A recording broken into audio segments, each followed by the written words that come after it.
Assalomu alaykum. Bugungi videoda Zuber'ni D263 Red modelini sozlanishini ko'rib chiqamiz. Tashqi tomonga qaraydigan bo'lsak, sozlash uchun knopkalari, faza kirish klemasi, faza chiqish, nol kirish, nol chiqish. Nolni shart emas bundan olib o'tish, o'zini ishlashi uchun ulab qo'ysak bo'ldi. Bu qizishini kamaytiradi kuchlanish relemizni. Sozlashdan oldin birinchi zavod parametriga qaytarishni tavsiya beraman. Sababi qayerdadir turgan bo'lsa, kim nima o'zgarish qilgan, xudo biladi. Bitta qarab chiqish kerak bo'ladi. Minus bilan menu knopkasini bosib o'tirsak,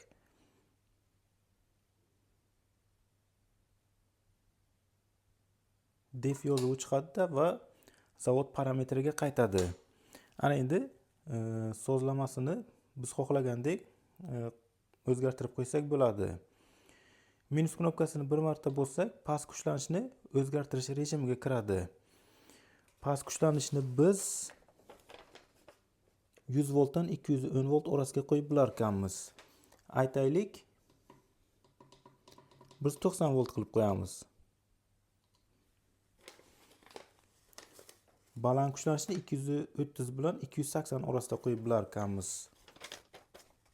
Buni plus knopkasini bosib o'zgartiramiz. Aytaylik 250 qilib qo'yamiz. Menyuga kirsak, birinchi sozlamasi yonish vaqtini o'zgartirish. Ko'rishimiz mumkin, 3 sekunddan 999 sekundgacha qo'yib bilar ekanmiz.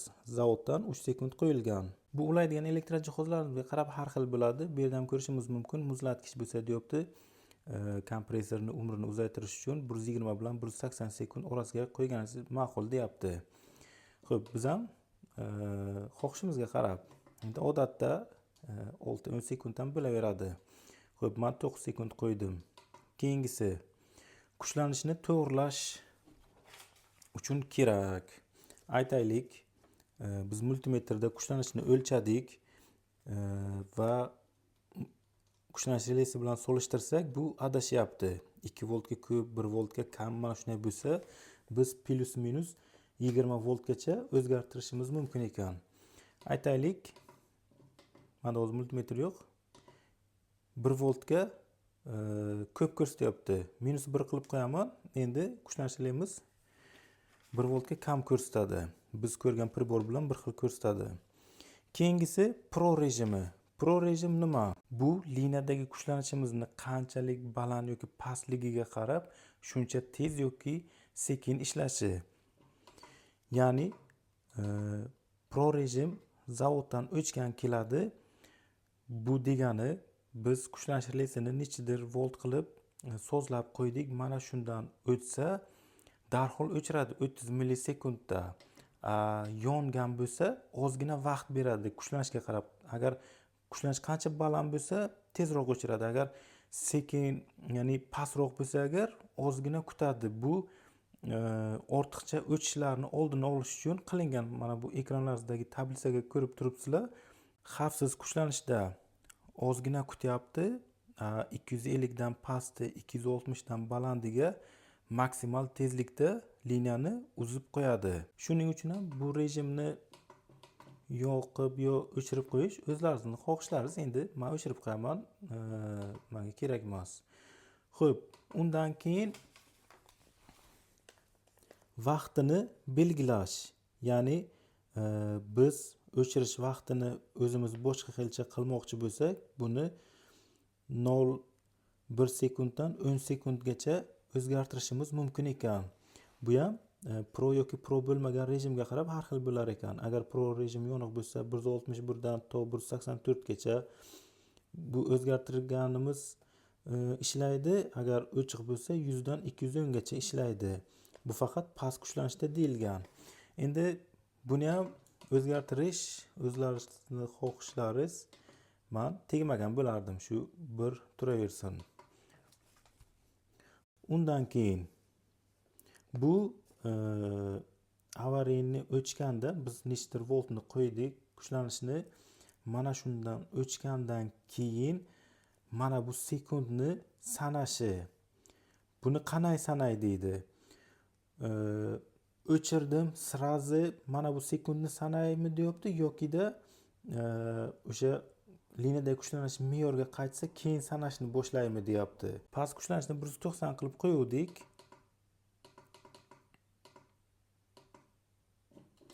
Mana shu TR'da turgan bo'lsa, 190 dan tushib, qayta 190 ga kelsa, mana shu vaqtdan sanashni boshlaydi. Hozir ko'rsataman. Ko'rishimiz mumkin, qancha ushlab turishimizni farqi yo'q. Qancha past bo'lishini 190 ga kelsa, keyin sanashni boshlaydi va yo'qadi.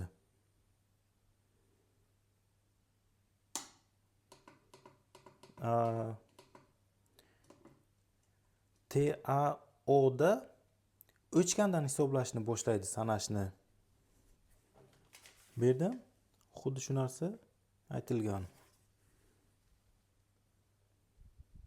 Ko'rishimiz mumkin, 190 dan past bo'ldi. Bu sanashni boshlagan. Endi 190 yo'qdi.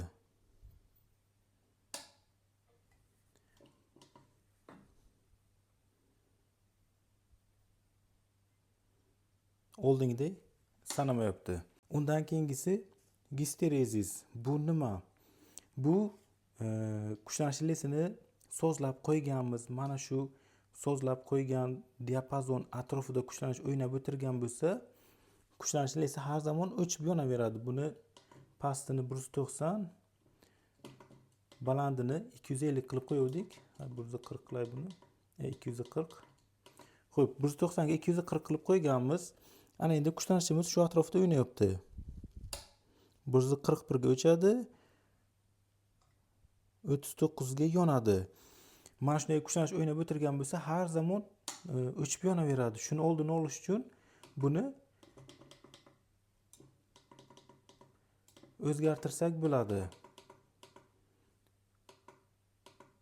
Bunga kiramiz. Zavoddan bir turibdi, buni ko'proq qilib qo'yamiz. 5 voltgacha qo'yib bular ekanmiz. 5 qilib qo'yamiz. Ana endi 5 voltdan biz sozlab qo'ygandan baland 5 voltdan tushsa, pasti 5 voltga ko'tarilsa, keyin yonadi. 240 da o'chdi. 38 da yonmaydi, 37 da ham yonmaydi. Mana shunday o'ynab o'tirgan bo'lsa ham yonmaydi, kutadi. 135 dan tushsa, keyin yonadi. Past kuchlanishda ham xuddi shu tartibda.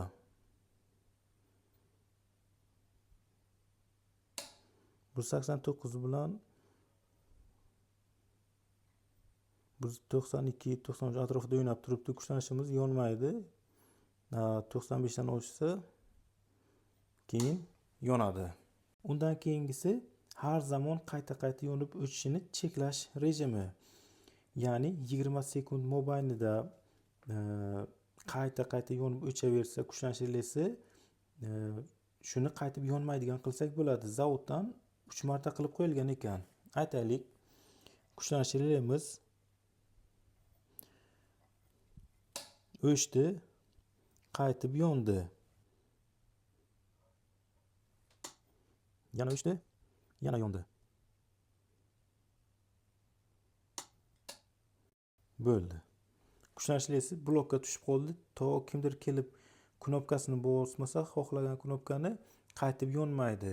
Bu shunaqa chustilni elektr jihozlarimiz bo'lsa, yoqib o'chirib ishdan chiqarmaslik uchun qilingan. Buni o'zgartirsak ham bo'ladi yoki da o'chirib qo'ysak ham bo'ladi. Xo'sh, zavoddan uch turgan ekan. O'chirib qo'yishimiz mumkin yoki da 5 marta qilib qo'yishimiz mumkin.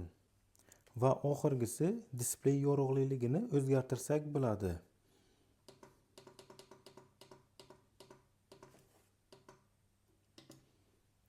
Zavoddan 100% ga turadi. Buni past qilaversak bo'ladi.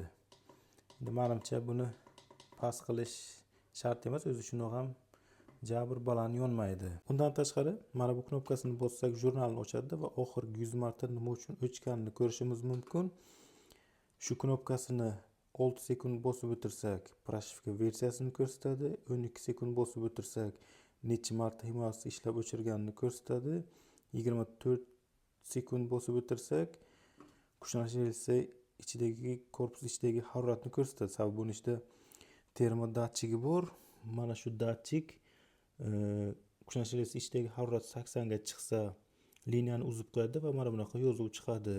To qaytib 60 ga tushmasa liniyani qo'shmaydi. Sozlanishi mana shu tartibda bo'ladi. Savollaringiz qolgan bo'lsa izohga yozinglar. Undan tashqari Telegramda kanalimiz bor. Elektrikka oid ma'lumotlarni yuklab boraman u yerda, sxemalar, qo'llanmalar. Undan tashqari Telegram guruhimiz bor. Menga o'xshagan elektriklar ko'p. Obuna bo'lib, savollaringiz bo'lsa, savollaringizni berib, tezroq javob topishingiz mumkin.